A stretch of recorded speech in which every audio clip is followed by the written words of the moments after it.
Your slide out stops halfway. It won't go in. It won't go out. And you're supposed to be leaving in the morning.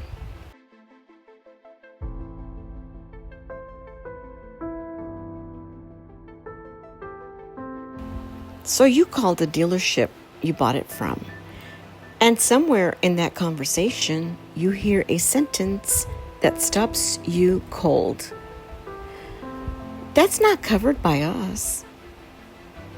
Not because they're being difficult, because it might genuinely not be theirs. Here's the thing almost nobody explains before you sign. Your RV probably isn't warranted by one company. It may be warranted by 6 or 8 of them, each covering only their own part, each with their own terms, their own expiration date, and their own list of who's allowed to touch it.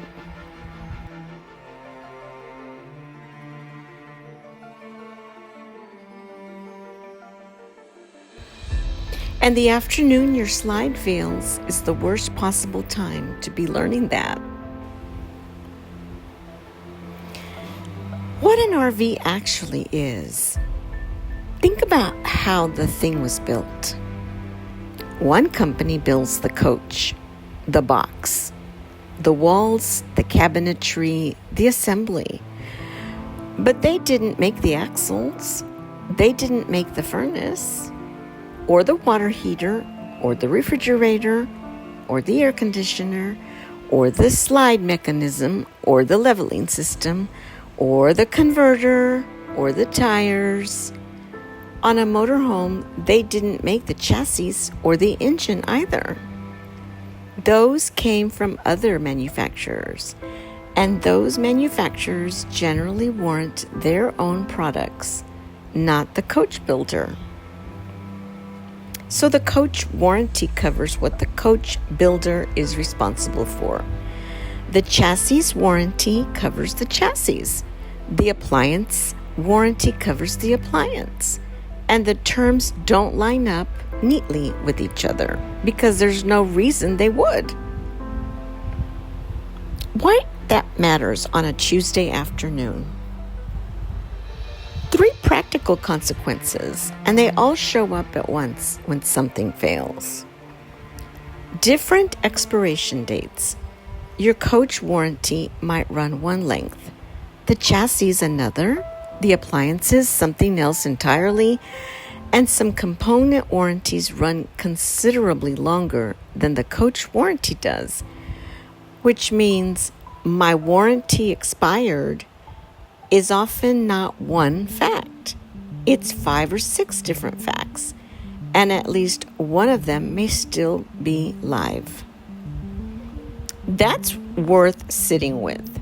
Plenty of owners stop pursuing a failure because they believe they're out of warranty when the specific component that failed still isn't.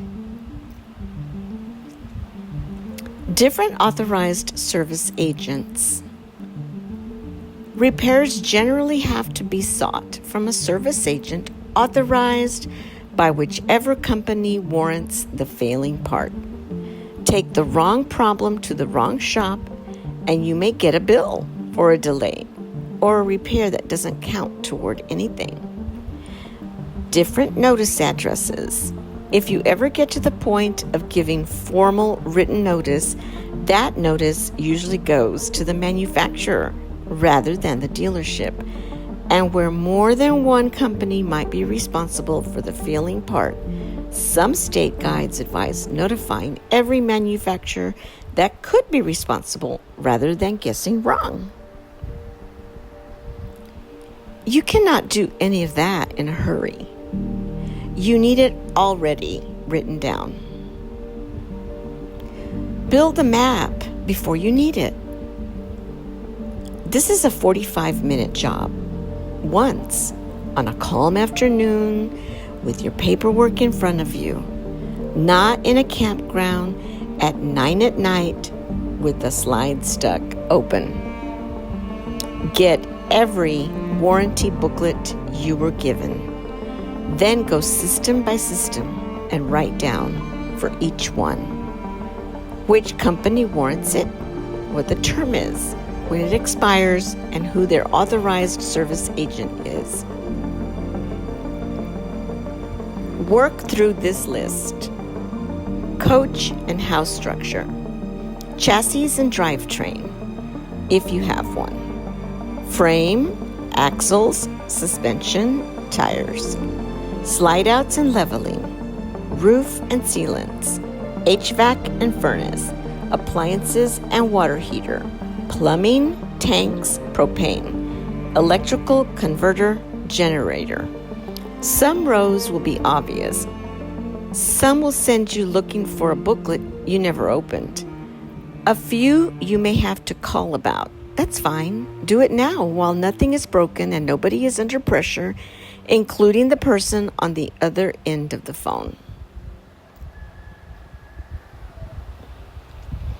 The 5 sentences to find in every booklet. While you have them open, there are 5 specific things worth locating. Write the page number beside each,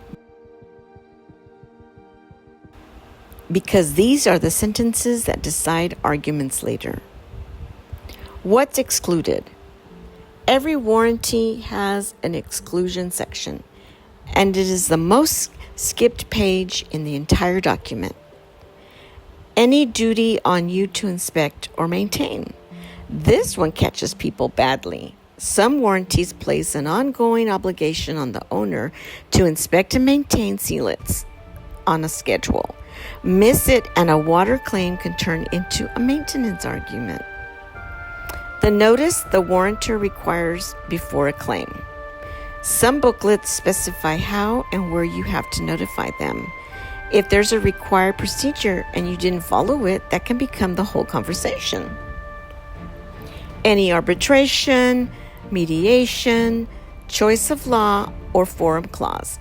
This decides where and how a dispute gets resolved and sometimes commits you to a process before you ever knew there was a choice. Any transfer or registration condition. Some warranties require registration within a window or restrict what happens if the unit changes hands. Worth knowing whether you're actually registered. What goes wrong without the map? Let me put it concretely, because this is the failure mode I see over and over. An owner has a component fail. They assume it's the coach builder's problem because that's the name on the RV.